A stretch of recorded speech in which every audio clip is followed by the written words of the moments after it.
Welcome back to the Panic Room, everyone, and to another tag video today. So guys, today's is actually kind of fun. It's the Stranger Things book tag. And I was tagged by The World According to Jay. So thanks, Jay. So guys, this book tag was created by Brad Proctor. So I will put both Brad and Jay down below. You guys should check them out.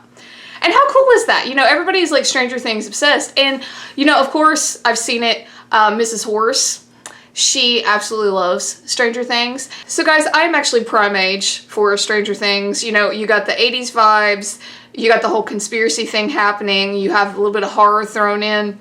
Yeah, it's not a bad show. Would I call myself like super obsessed the way some people? No. But I do think the show is good. And I think, you know, the storyline is very intriguing, and the monsters, the whole idea of the Upside Down, top notch. So yeah, I'm super excited to do this actually, and I thought it was really cool that Jay tagged me. But you guys know that I always have like cop-outs in my tags, and this one will probably be no different, so let's get started. Okay, prompt number 1, the Upside Down. An alternate dimension that exists in parallel to our own world, inhabited by deadly predators. Name a fantasy, sci-fi, horror, or dystopian world you would not want to get stuck in. So I have a pretty good one for this one. If you guys watch my little library series, or even if you don't, this is the book that inspired that series, and it's called On All Hallows Eve. And you might be wondering, like, well, what's so scary about this? You love Halloween packs. And you're absolutely right. But when I was a kid, my mom read this to me, okay? So that tells you how young I was. I think I could read, but not like this level of book. Let's put it that way, because it was like a chapter book.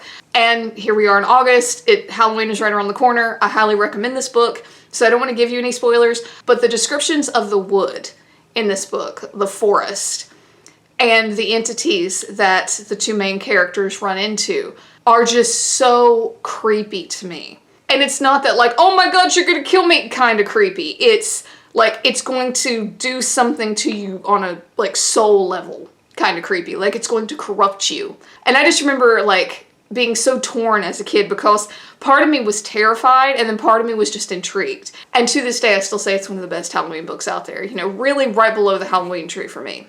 So, On All Hallows Eve. Alright, prompt number 2, Hellfire Club. An unpopular or misunderstood group of nerds who are more than what they seem at first glance. Name a book that you think more people would enjoy if only they'd give it a chance.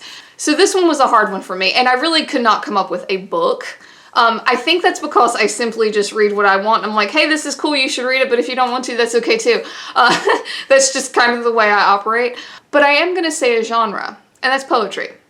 I think that poetry is scary to a lot of people, but I also think that if given the chance, a lot of people could find something that they enjoy. You know, maybe not the mainstream, like maybe Edgar Allan Poe's not your deal, maybe, you know, Longfellow's not your deal, but I really do think that there's something out there for everyone. So I'm going to go with poetry on this one. Alright, prompt number 3, Dungeons and Dragons. The Hellfire Club is ready to take on Vaca and his minions in the climactic final battle of Dungeon Master Eddie Munson's campaign. Name a book or series that you would like to see adapted into a game. Prompt number 4, Worlds Apart. 11, Mike, Dustin, Hopper, and the rest of the gang are spread across the globe. It's never a good idea to split the party, especially in a boss fight. Name a favorite bookish group of unlikely heroes. Okay, so my mind immediately went to this YA book that Elizabeth Sedgwood sent me called The Halloweeners. I read it in a day, a couple hours actually.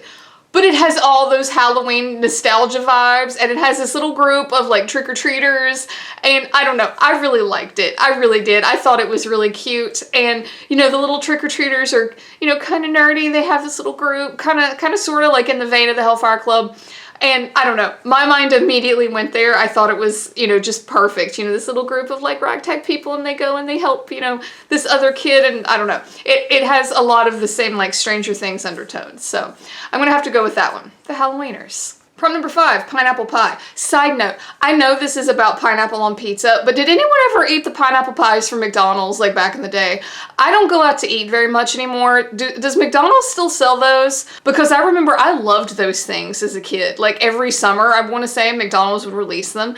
They were so good. They beat the hell out of the apple and the cherry and all that. The pineapple pies were amazing. I need to try to make those. Argyle recommends you slap some juicy pineapple on your pie. All fruit on pizza is gnarly, you say? Well, Argyle says try before you deny. Name a book that you weren't sure you'd like but are glad you decided to read anyway. Okay, so I think I'm gonna go with The Devil's Laughter by William Johnstone for this one. I like carnival horror, but the cover of this book is a clown. And I'm not really big on like clown stuff. They don't scare me. And that book wasn't that great. I have a whole review on it if you want to check it out. But it was fun, and it was kind of my first venture into vintage horror. So I am glad I read it. I am glad I read it, even though it kind of sucked. I'm glad I read it. All right, prompt number 6, Vecna. Using telepathic abilities, Vecna is able to delve into one's mind, exposing their hidden guilt. Name a favorite fictional book villain with cool, otherworldly, supernatural abilities. Okay, so I'm gonna go with Moundshroud from The Halloween Tree. And if you haven't read it or seen that real creepy animated kids movie, I don't really know how to describe to you his powers. To me, it's almost like he has this ability to travel through time, but there's more to it than that. It's not just like your standard time travel. You know, it's more like you travel to this particular point in history for a purpose. And I don't know, it's really cool. The Halloween Tree is amazing. We're getting ready to be into fall. Highly recommend. Moundshroud as a character is alluded to, at least to me, in that book, as to being more than just his powers, like what you see in the book. And I like that. I like that it's left very open for the reader. So, you know, he could very well have way more ability than what you see in this book. But, you know, I still think he's a cool character. And he is shrouded, no pun intended, in mystery. So, Moundshroud from The Halloween Tree. All right, prompt number 7, Running Up That Hill. Kate Bush's 1985 song Running Up That Hill plays nonstop on Max Mayfield's Walkman during season 4 of Stranger Things, and has risen up the charts since the season debuted. Name a genre, subgenre, or trope that you would like to see gain popularity. Okay, side note, I was born in 1985, so this makes me feel damn old. I was thinking about this, because I know this means like tropes of books, and I really don't know. Because I enjoy a lot of different types of tropes. And I don't really read a ton of different genres, so I don't want to recommend things for them. So you know what I'm going to do? The other thing that I thought when I read this was like, cool, we get to talk about music. And I know it's not, but I'm going to leave some of my favorite songs down below. Just as a complete and utter cop-out for this, because I have no idea what to say. So check out the box below. I'm going to have them, I don't know. We'll see how many songs I put. I'm not exactly sure. Let's say at least 3. There'll be at least 3 down there. All right, prompt number 8, 4 chimes. Not everyone is fortunate enough to survive encounters with denizens from the Upside Down. Name a fictional book character whose death absolutely broke you. Spoilers ahead. Yes, this is going to be a spoiler for the Sword of Truth series. And you guys know it's my favorite. I talk about it all the time, ad nauseum. If you don't want spoilers, Dave, I'm looking at you. If you don't want spoilers, click away now. Ready? I'm going to give you 5 seconds. 5, 4, 3, 2, 1. Zed. When Zed died, I was like, are you kidding me? Like, it's explained why. I get why. It doesn't make it any better. It sucked. I hated it. It was awful. Yes, Zed's death in the Sword of Truth series was awful. Hated it. It broke me. So that's it, guys. The Stranger Things book tag. That was pretty fun. You know, like I said, I think Stranger Things is fun. You know, I might not be as obsessed with it as some people, but it's a fun show. It really is. And, you know, I was super excited to get tagged. So again, thanks, Jay. And guys, thank you for hanging out for another tag video. Please, if you like this, hit like, hit subscribe. It would really help me out. And until next time, bye for now.